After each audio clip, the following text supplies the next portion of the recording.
we live? Yes, we are. We are live now. Good morning again, everyone. This is the Senate Transportation Committee. And our next item this morning is effectiveness of transportation investments and reducing greenhouse gas emissions. We have a couple folks with us this morning, and I have on my list Jared Duval, Executive Director of Energy Action Network. Are you with us this morning?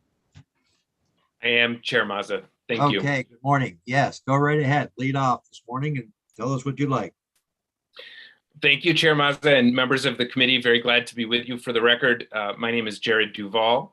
Have two roles that are relevant to today. One is as Executive Director of the Energy Action Network, which you mentioned, Chair Mazza, but I will actually be testifying in my capacity as a member of the Vermont Climate Council. And the distinction I want to make there is that for many of you who are familiar with EAN's work, we do independent tracking, research, and analysis.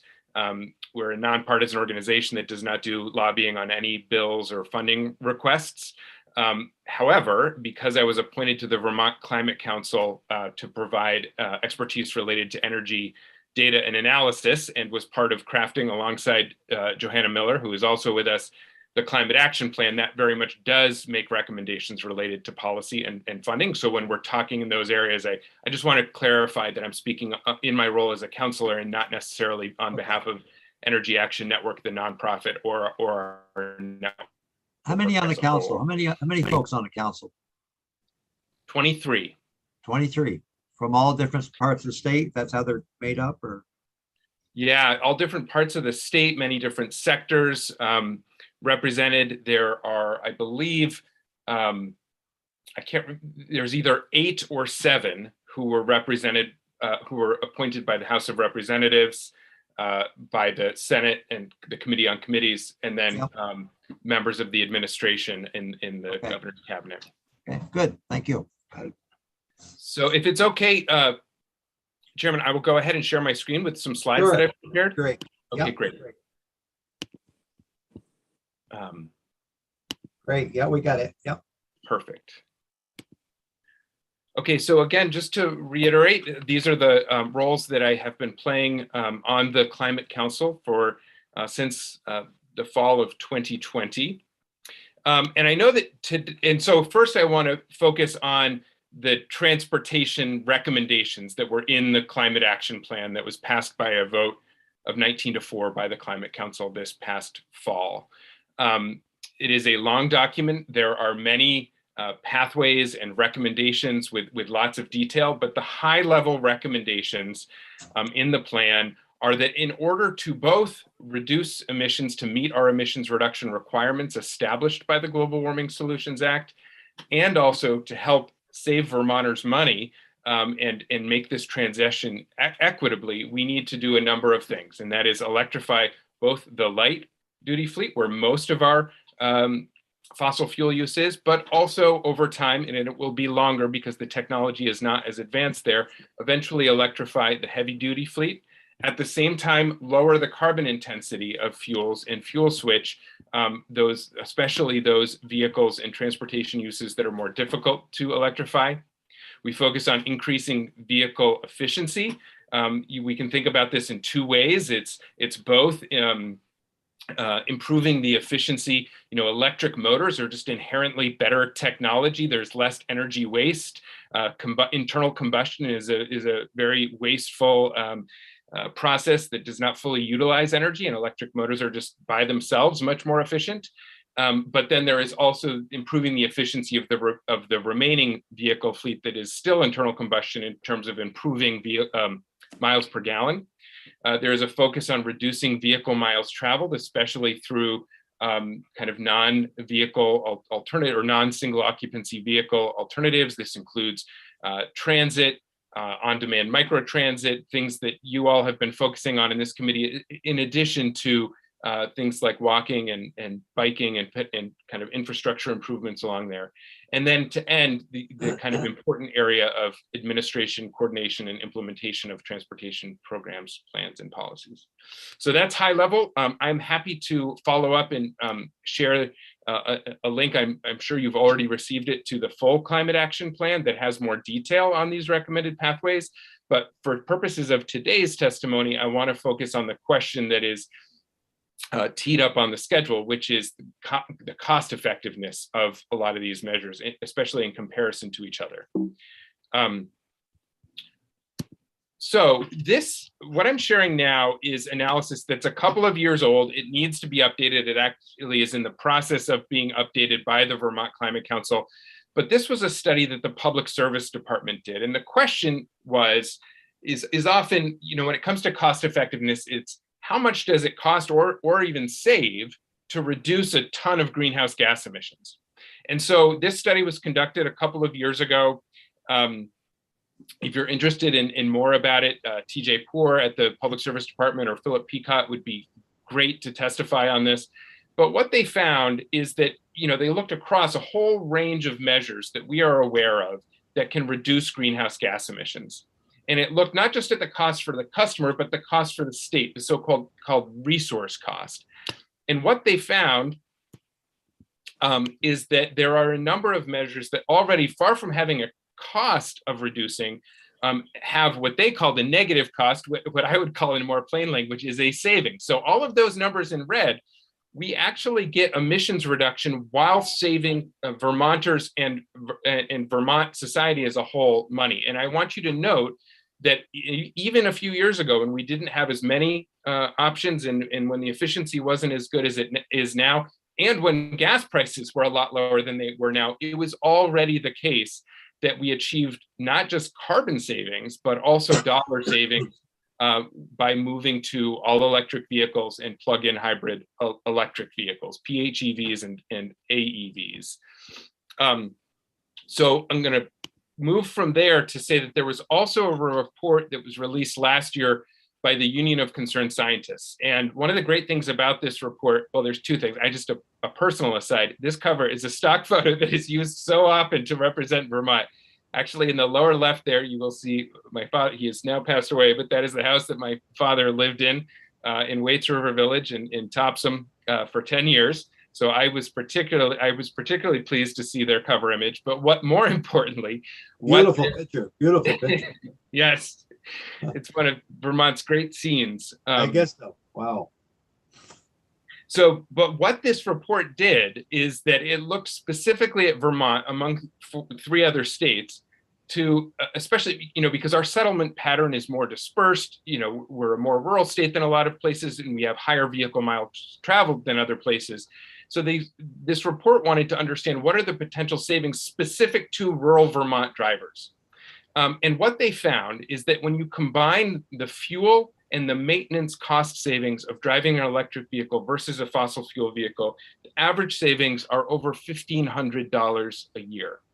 Now, folks may say, well, why is that? How can that be the case?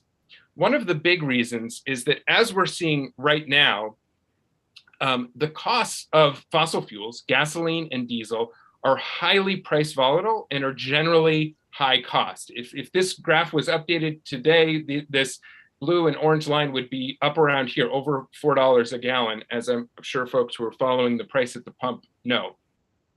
In contrast, the cost of charging an electric vehicle, this is the statewide average that does not include an EV rate. This is just if you're plugging in without, signing up for a managed charging program that like Green Mountain Power or Burlington Electric offer. But if you sign up for those programs, it's the equivalent of about $1 a gallon to charge in Green Mountain Power territory, which is about 3/4 of the state.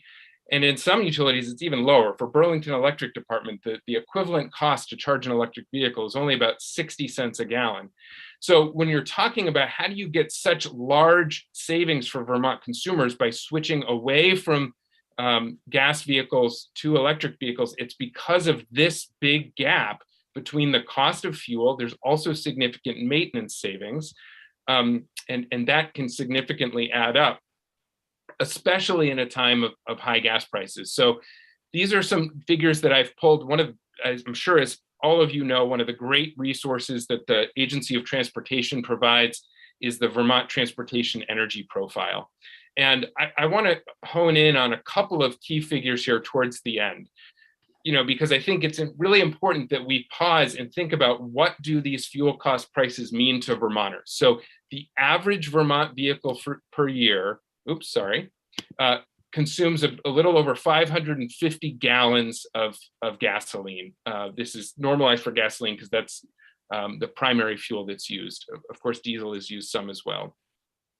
Let's just take, for instance, if the price per gallon of gasoline was $3 for the year, that's an average of about a little over $1,600 a year in fuel costs. But when we see an increase of, say, $1 a gallon, it's over $4 a gallon now. For every $1 a gallon increase over the course of a year, that's an additional $550 that a Vermont family has to pay for a vehicle on average. And then you go back and you look, well, if you're $1 a gallon equivalent for an EV, that's only $500 a year for fuel. I do want to note that I know that you all look holistically at these questions and rightfully wonder and are concerned about the future of funding for infrastructure, especially that is funded by the gas tax. I do think that that's a really important consideration in the medium to long term to figure out. I would just note, though, at this moment in time, out of a fleet of about, this number here is a little bit dated, it's now like 580,000 registered vehicles in the state of Vermont. Only about 1% of those are electric vehicles. Now, as we look ahead to ramp up and have, on the order of 120,000 electric vehicles by the end of this decade, we certainly need to figure that question out. But the loss of that revenue at this point in time, when we're somewhere between probably, this was the end of 2020, 4,000 electric vehicles, we're probably up around over 6,000 now. It is a relatively very small amount. 578 registered vehicles in Vermont. That's trucks and cars or just cars? I believe this is, I have to double check if it's the whole light duty fleet, which would be cars and trucks, or if it also includes medium and heavy duty vehicles. I would have to go back to look at the Vermont Transportation Energy Profile, but this is a citation from VTrans. I do know that this is the 2017 number. The 2019 number, apologies, I haven't updated the graphic, is 580,000 registered vehicles. Okay. All right. So I want to just pause briefly on some of the really important recommendations in the Climate Action Plan. In terms of where most of our pollution and our cost comes from, it is, again, fossil fuels used for vehicles, those 580,000 vehicles, the vast majority of which are gas and diesel. And one of the most significant pathways we identified was electrification. And study after study, there's been great research on this done by VEIC and Drive Electric Vermont here in Vermont, and then also national studies bear the same thing out, which is two of the top barriers to greater electrification of the transportation sector are the upfront cost of vehicles and our range anxiety. And so two of the most important things that we can do and that show up as really important recommendations in the Climate Action Plan, and that I appreciate your support of in the past, is continuing and expanding incentives for electric vehicles so that the upfront cost is less than fossil vehicles, comparable fossil vehicles, and is also building out our charging infrastructure to address those range anxiety concerns, especially the great recommendations and study that has been done by VTrans and the Agency of Commerce around building out DC fast charging, and importantly, level 2 charging, especially for those folks who can't kind of charge at home in their garage because they're in a multifamily building. It's really important from an equity perspective there.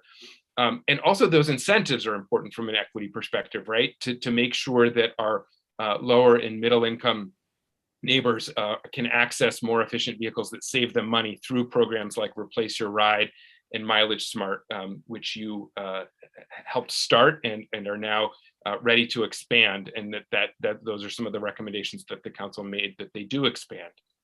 I also want to note that there's a really important recommendation in the Climate Action Plan that goes beyond those incentives and build out of the charging infrastructure or EV supply equipment, EVSE. And that relates to more accurately assessing the true cost of vehicles upfront for new vehicle purchases. So there's Historically, about 100,000 vehicles purchased in Vermont each year. About a third of them, maybe 35 to 40,000 plus, are new. And it's primarily upper and upper middle income folks who are purchasing new vehicles. Most Vermonters purchase used. But if you're buying a brand new vehicle and you buy an incredibly inefficient one, the unpriced cost of the carbon pollution, both in terms of health costs and in terms of other social costs because of what's happening to our climate, is over $5,000 per vehicle that does not show up in the purchase price. And so there is an effort to which is alternately called true cost pricing or a vehicle efficiency price adjustment. That is to say, we want to incentivize the purchase of cleaner vehicles that create fewer costs for society and more social and environmental benefit, and ensure that we're sending a disincentive in the price signal to those most inefficient and polluting fossil vehicles, especially to the upper income folks who are purchasing those new inefficient fossil vehicles.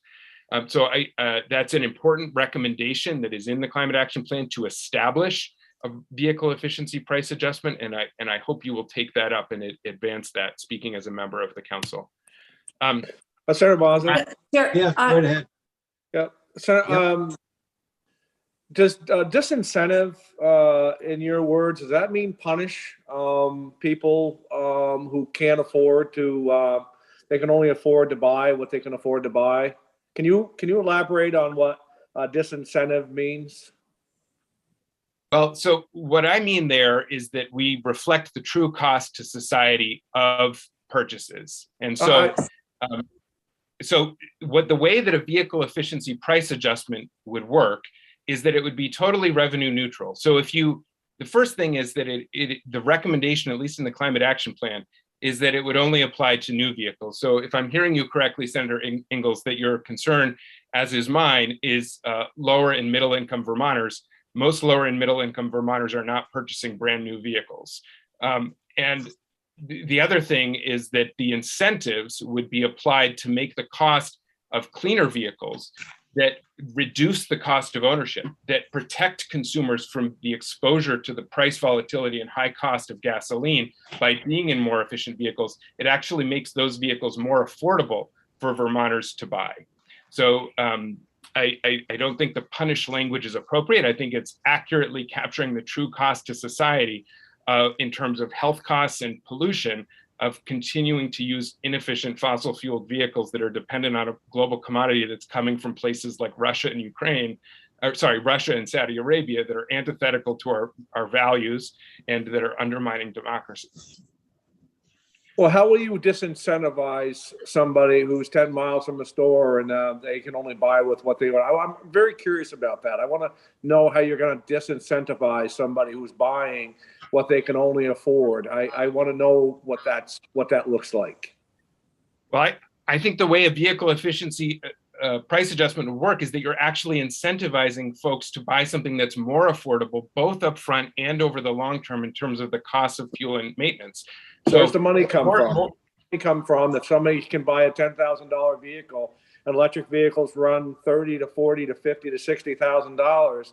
Where's the money come from this family who can buy a $10,000 car but can't buy a $20,000 car? Do you kick that in? So the way that vehicle incentives work right now is it's a combination of federal and state incentives that are often utility incentives through Tier 3. And so that is making it so that electric vehicles oftentimes are less expensive upfront to purchase than the fossil alternative because of those federal, state, and utility incentives. And stacking those together is a really important means of affordability. Okay, didn't answer my question, but that's fine. The last thing I want to say before I turn it over to Joey, because I know we don't have a ton of time, is that this is not just about Vermont consumers, it's also about the Vermont economy. So overall, when Vermonters purchase fossil fuel, which is 100% imported into our state, about 75 cents of every dollar drains out of the Vermont economy. It's actually even worse for transportation fuels. It's more like 80 cents of every dollar.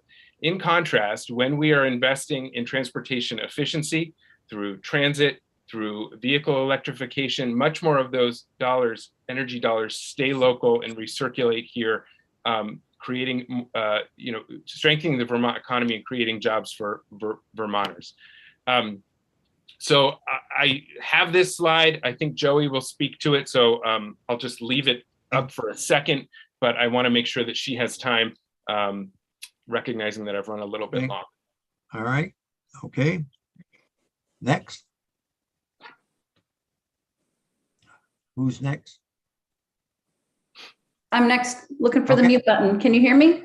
Yeah, yes, we can. Okay. Yes, go right ahead. Good morning, everyone. Thank you for the opportunity to be with you today. Johanna Miller. I lead the Energy and Climate Program at the Vermont Natural Resources Council, but think I'm coming to you today in my role on the Vermont Climate Council. I'm the House appointed member representing the environmental community, and I am on the cross-sector mitigation subcommittee, which is the sectorally focused subcommittee focusing on transportation, thermal, the electric portfolio, and non-energy.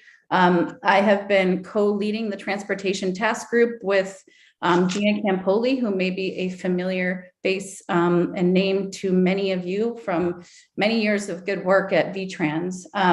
So I'm going to try to be brief because I know we have limited time, and I'm happy to come back. But I'm going to share a little bit. I'm going to share my screen and just walk through a couple of high-level things with you briefly. That's okay? Sure.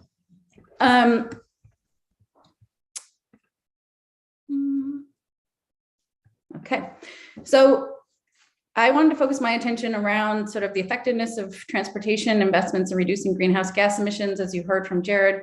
A high-level overview of where the Climate Council focused a lot on, in the short term, electrification and vehicle efficiency as a key strategy to reduce greenhouse gas emissions and put us on a path to attain the legally required pollution reductions by 2025 and 2030 in particular. But we also recognize the need for sort of a multi-pronged, multimodal approach, meaning giving people, Vermonters, options outside of the single occupancy vehicle to get where they need to go. I want to highlight, quickly in our conversations, and I think as Senator Ingalls was just alluding to, we were, sort of the equity and the affordability of how we transition Vermonters to a cleaner, more long-term affordable transportation system was top of mind for us in all of these conversations. And we hope in the recommendations that we've put forward. And there's more work to do there, but I think you heard from Jared some of the sort of compelling reasons and benefits of more clean electrification as a cornerstone of our transportation system. So what I wanted to sort of speak to, two high-level things in the time I have with you this morning, is that you may have seen a presentation already about the pathways analysis that was commissioned by the Vermont Climate Council to look at, what are the different sort of sectors and what are the, is the scale and pace of the, deployment of solutions that we need to undertake to meet the targets of the Global Warming Solutions Act. In the transportation space, and this is just one component of it, I wanted to focus my remarks this morning on the light duty vehicles. The EFG and CADMIS Pathways report was just updated, and the newest numbers show that we need to see about 27,000 electric vehicles on the road by 2025. That's an additional approximately 20,000 vehicles deployed by 2025 if we measure current investments already.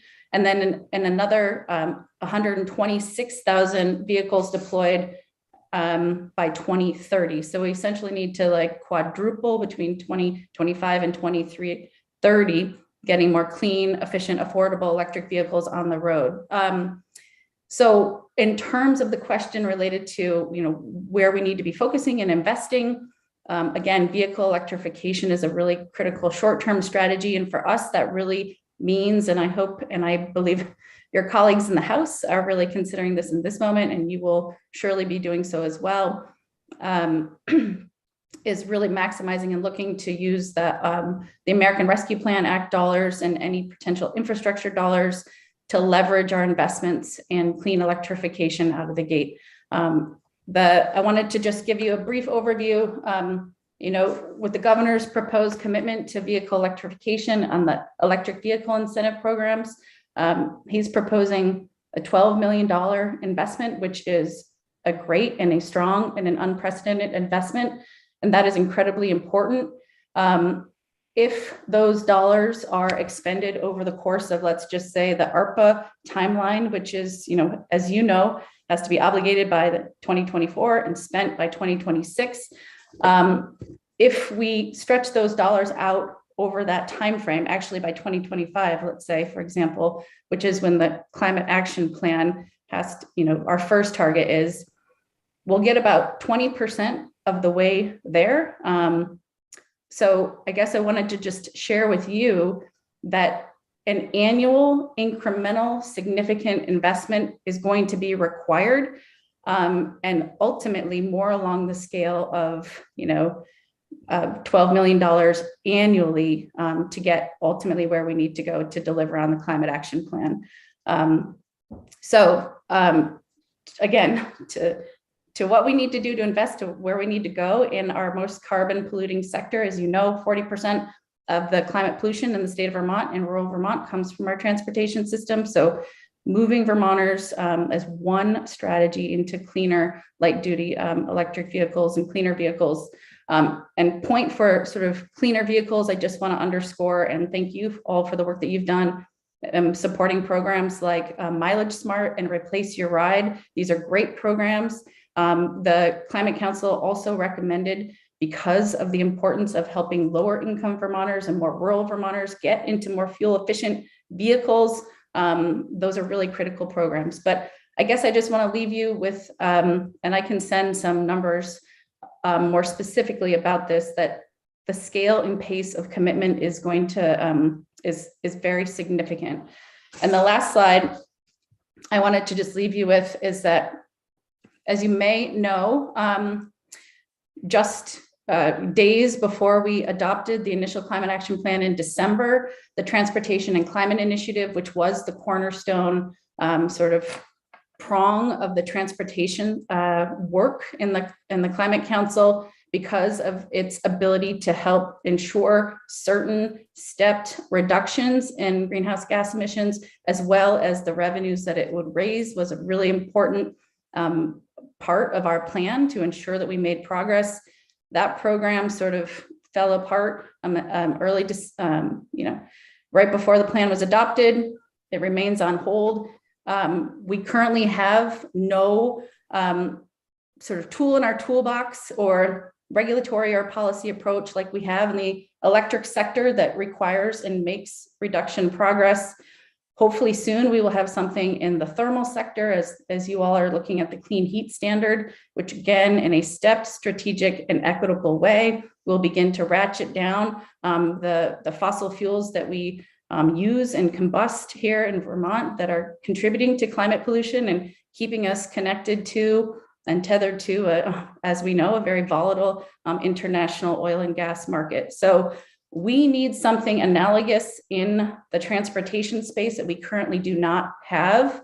So a big piece of the work that we continue to do in the Climate Council is to go back to the drawing board in the transportation space. And we are currently beginning to meet again to look at what kind of policy or regulatory measure or measures can we examine, get public input on, and recommend by probably October for you all to consider to ensure that the climate action plan adds up, that we are making progress towards the statutory requirements of the Global Warming Solutions Act and helping Vermonters reduce their reliance on the imported fossil fuels that we currently largely use to get where we need to go. So we're back to work to look at alternatives.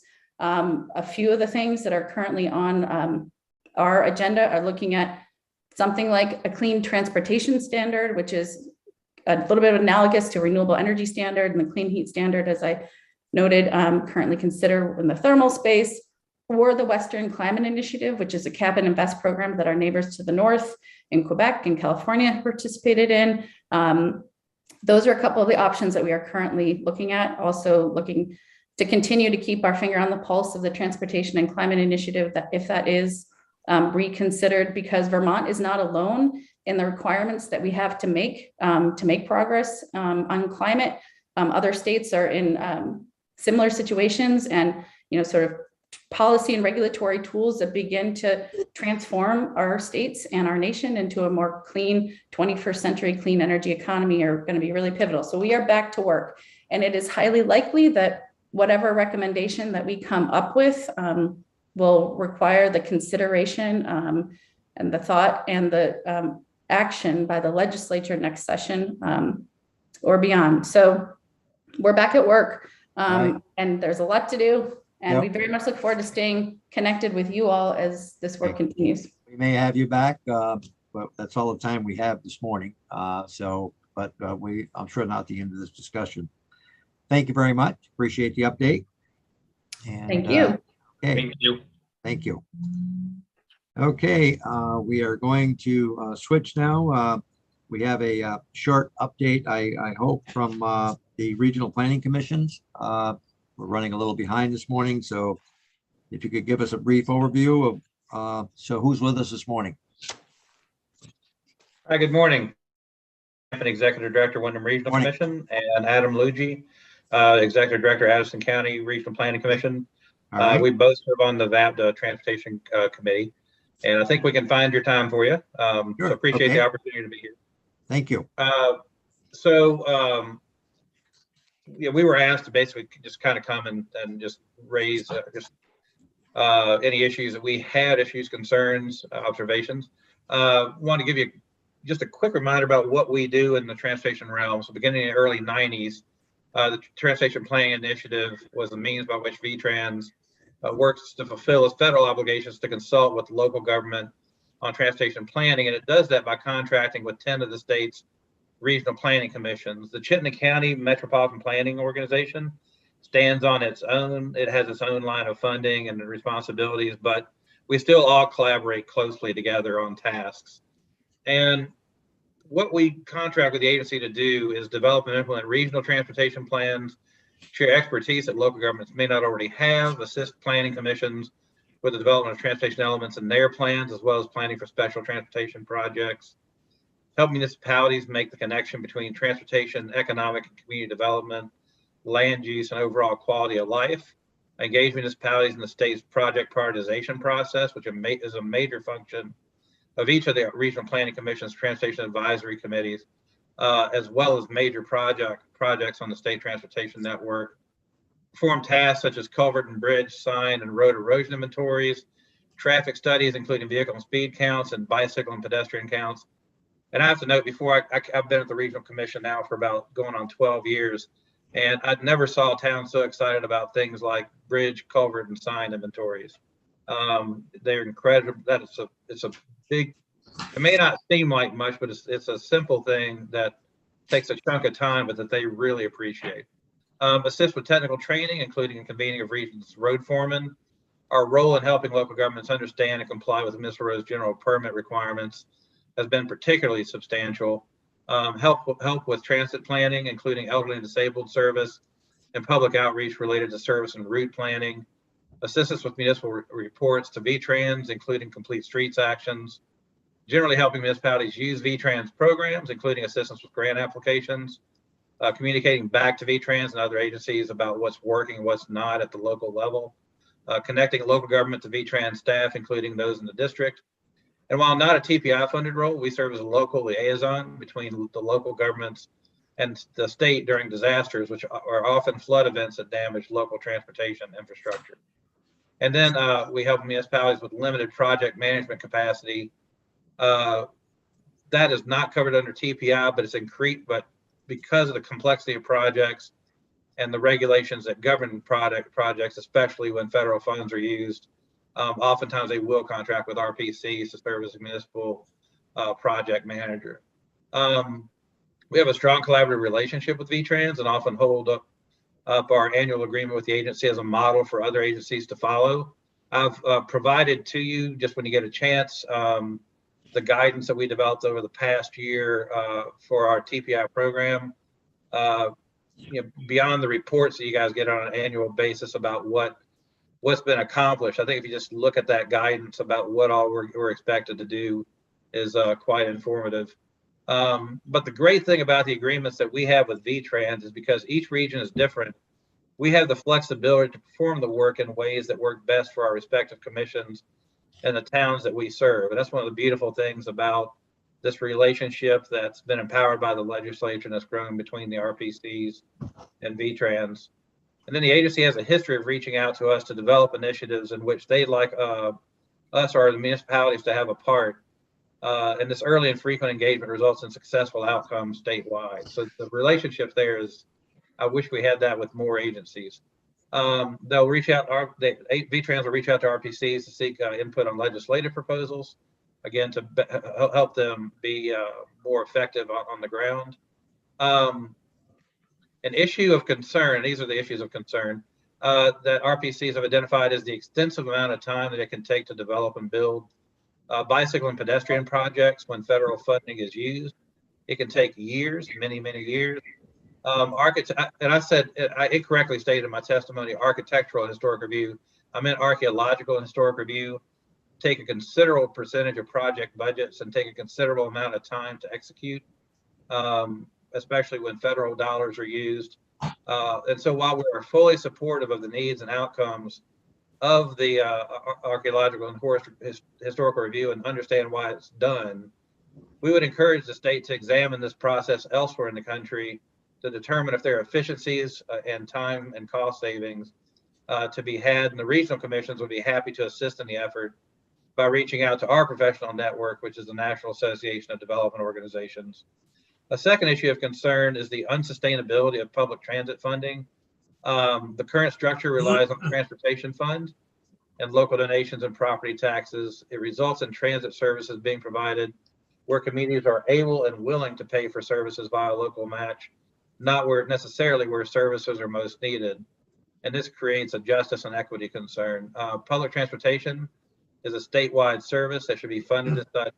A recent transit financing study is attached for reference. It was a study done for one of the transportation networks, but the implications apply statewide.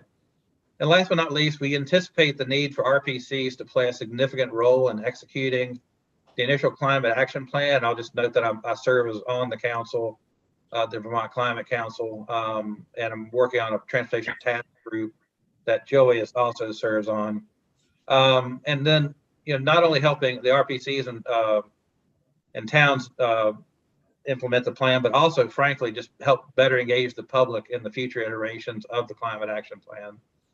Transportation is Vermont's largest greenhouse gas emitting sector, and we can play a role in supporting local efforts to plan for and develop electric vehicle infrastructure, improve bicycle and pedestrian mobility, and use transit and other strategies to reduce single occupant vehicle trips. Most municipalities will likely rely on us to help them connect land use planning to transportation to reduce dependence on single occupant vehicles for mobility as Vermont develops in the future, and to reduce the exposure of transportation infrastructure to damage by flooding and erosion.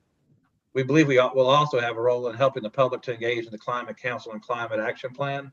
The changes coming to transportation, mobility, and energy are dramatic, only exacerbated by the international events that got underway 2 weeks ago with the invasion of Ukraine. A truly just transition, as is envisioned by the Global Warming Solutions Act and the Climate Action Plan, requires meeting people where they are, literally, to both assist with change and to inform the evolution of state climate policy. And I believe RPCs are in a good position to do that, especially in collaboration with our towns. And that will conclude my testimony. And Adam, anything you want to add? Just real briefly, you did a nice job outlining the scope of the work we do. And I'm Adam Lucci from the Addison County Regional Planning Commission. So thank you for having me here. Chris did a really nice job outlining the broad scope of the work that we do with the agency and transportation. Our transportation planning initiative it's a really nice partnership. We think we bring a lot to the agency of transportation. Basically connections with local road foremen, connection with local roads, inventories, eyes and ears on the ground, and want to thank you for your support of that program. Thank you. Questions? Thank you for the overview. I appreciate it. Sounds like you're all busy doing your work. Thank you. Okay, thank you very much. Take care. Okay, all right, Jeannie, I think you can take us off live.